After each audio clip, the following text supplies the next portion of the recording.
કે સાંદીપની મુનિના ત્યાં દુર્વાસા મુનિ ભિક્ષા માંગવા માટે આવે છે. હવે ગુરુ માતાના રસોડાની અંદર અન્ન કશું હોતું નથી. એક મુઠ્ઠી ચણા હોય છે, એની પોટલી વાળી અને એને ઘરની બહાર બાંધી રાખેલા. ગુરુ માતાને બે શિષ્યો પુત્ર સમાન પ્રિય, એક સુદામા અને બીજા કૃષ્ણ. એ બંનેને ક્યારેય કોઈ કૃષ્ણ ના કે કૃષ્ણને બોલાવાના હોય ને તો એમ કે કૃષ્ણ સુદામા આવજો, અને સુદામાનું કામ હોય તો એ સુદામા કૃષ્ણ આવજો એમ કહેવું પડે, અને બંને સાથે જ હોય એવા મિત્ર.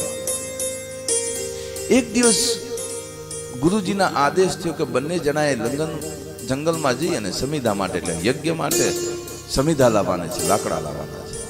બંને જણા લાકડા લેવા જતા હોય છે. ગુરુમાં બંનેને બોલાવીને કહે છે કે તમે જ્યારે લાકડા લેવા જાઓ ને ત્યારે આ પોટલી બાંધી છે ચણાની, એ લેતા જાજો. બંને જણા કહે છે ઠીક છે. હવે ભગવાન અને સુદામા બંને જંગલમાં જાય ને એ પહેલા દુર્વાસા મુનિ ભિક્ષા લેવા આવે છે. દેવી ભિક્ષાન દે. ગુરુ માતા કહે છે કે મહારાજ ઘરની અંદર કોઈ અન્નનો દાણો છે, પણ દુર્વાસા મુનિ પેલી ચણાની પોટલી જોઈ જાય છે અને મનમાં વિચારે છે કે માતા કહે છે કે ઘરમાં અન્નનો દાણો નથી, અહીં ચણાની પોટલી છે, તેમ છતાં જુઠ્ઠું બોલ્યા.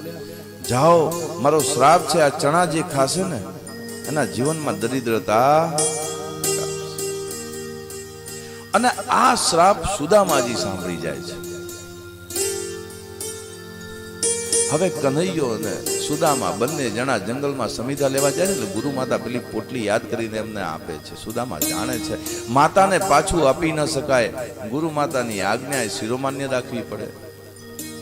ઘટના ઘટે છે, આપ બધા કથા જાણો જ છો કે રાત્રે જંગલમાં ખૂબ વરસાદ થાય છે. એનાથી બચવા માટે બંને મિત્રો ઝાડની અલગ અલગ ડાળીઓ પર બેસી જાય છે અને ખૂબ ઠંડી લાગે છે, બંનેને ભૂખ લાગે છે.